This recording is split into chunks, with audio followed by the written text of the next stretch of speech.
আন্তর্জাতিক অপরাধ ট্রাইব্যুনালে বিচার কাজ শেষ না হওয়া পর্যন্ত আওয়ামী লীগ ও তার সহযোগী সংগঠনগুলোর সব কার্যক্রম নিষিদ্ধ থাকা সত্ত্বেও সম্প্রতি একটি গোয়েন্দা প্রতিবেদনে উঠে এসেছে তাদের কর্মসূচির চাঞ্চল্যকর তথ্য।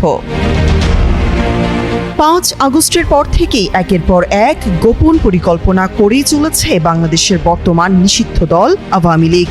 এদিকে গেল ৬ জুন দেশের সাবেক প্রধানমন্ত্রী শেখ হাসিনার সাথে দেখা করতে দিল্লি যান ছেলে সজীব ওয়াজেদ জয়। গোয়েন্দা সংশ্লিষ্ট একটি সূত্র জানায়, আওয়ামী লীগ দলের প্রতিষ্ঠাবার্ষিকী পালনের নামে মাসব্যাপী নানা কর্মসূচির পরিকল্পনা নিয়েছে।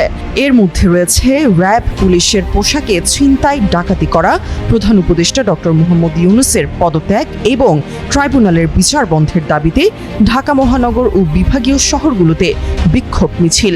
এছাড়াও প্রতিষ্ঠাবার্ষিকী উপলক্ষে গভীর রাতে শ্রদ্ধা নিবেদন, ভার্চুয়াল আলোচনা সভা এবং স্বল্প পরিসরে একত্রিত হয়ে ঝটিকা মিছিলের মতো কর্মসূচির ছাপ কষেছে দলটি। রাজধানীর বিভিন্ন স্থানে যেমন শেরেবাংলানগর থানাধীন মেট্রো রেল স্টেশন, মানিক মিয়া এভিনিউ, খেজুরবাগান, সোহরাওয়ার্দী হাসপাতালের সামনে, শুক্রাবাদ এলাকা, ধানমন্ডি ৩২ ও ২৭, কলাবাগান সংলগ্ন এলাকা, মোহাম্মদপুর বসিলা ক্যাম্প সংলগ্ন এলাকা, পল্লবী মেট্রো রেল স্টেশন এলাকা, বিমানবন্দর থেকে বনানী মধ্যবর্তী ফাঁকা যে কোনো জায়গা এবং মিরপুর কলেজ সংলগ্ন এলাকায় ঝটিকা মিছিলের সম্ভাব্য স্থান হিসেবে চিহ্নিত করা হয়েছে। আইন শৃঙ্খলা সংশ্লিষ্ট সূত্র জানিয়েছে, আওয়ামী লীগের এক শ্রেণীর গুপ্ত জঙ্গি ছদ্মবেশে ছিনতাই ডাকাতি করে বর্তমান সরকারের আইন শৃঙ্খলা পরিস্থিতি প্রশ্নবিদ্ধ করার চেষ্টা করছে। মাঠ পর্যায়ের নেতাকর্মীরা ঢাকা ও এর আশেপাশের এলাকায় আত্মগোপনে থেকে বিভিন্ন পেশায় জড়িত হয়ে সুযোগ বুঝে মিছিল মিটিং করছে।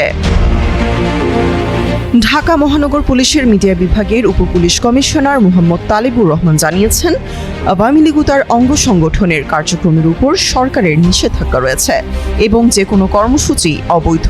ডিএমপির সব ইউনিট এই ধরনের কর্মসূচির বিরুদ্ধে তৎপর রয়েছে এবং গ্রেপ্তার অভিযান অব্যাহত আছে।